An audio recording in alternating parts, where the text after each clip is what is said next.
पर अब नरसिंह जी कहते ठीक है साथ है, लेकिन कुछ ना कुछ व्यवस्था तो करनी पड़ेगी। भक्ति का अर्थ ये थोड़ी होता है आप कर्म करना छोड़ दे, है ना। कई जन सोचते हैं भक्ति का अर्थ ये है कि जो भगवान पर भरोसा है तो भगवान सब कुछ कर देंगे।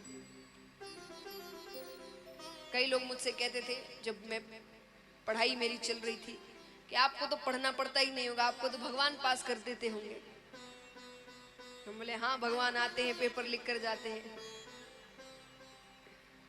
तो भक्ति का अर्थ ये नहीं होता कि आप कर्म नहीं करेंगे और तब भी भगवान आपको सफल कर देंगे। कर्म तो करने पड़ेंगे। भक्ति का अर्थ है कर्म करो पर फल की चिंता भगवान पर छोड़ दो। वो फल फिर कैसा देते वो उनके भरोसे। एक बार एक युवक भगवान के मंदिर, श्याम बाबा के मंदिर जाता है और जाकर बाबा से कहता है कि बाबा मेरी लॉटरी लगवा दो। क्या कर दो? यहाँ कितने चाहते हैं उनकी लॉटरी लग जाए? हाथ उठाना। देखिए जो नहीं उठा रहे हैं उन्हें मैं एक बात कह दूं, क्या पता सच में जो हाथ उठा रहे हैं उनकी लॉटरी लग गई,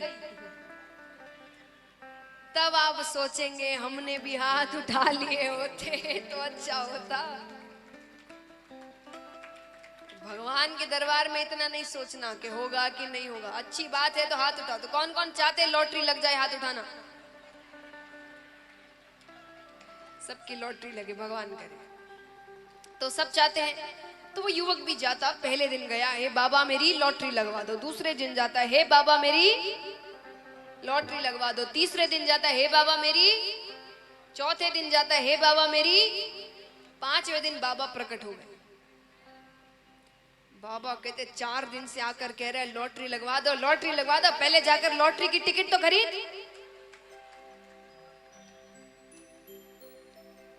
तो भगवान कहते उतना कर्म तो करोगे कि वो भी मैं करूं, कि टिकट भी मैं ही खरीदूं, जितवाऊं भी मैं ही और घर लाकर दे दूं कि लो मैंने काम कर दिया, तुम जीत गए। इतना कर्म तो आपको करना पड़ेगा कि लॉटरी भी अगर लगवानी है तो टिकट तो खरीदनी पड़ेगी।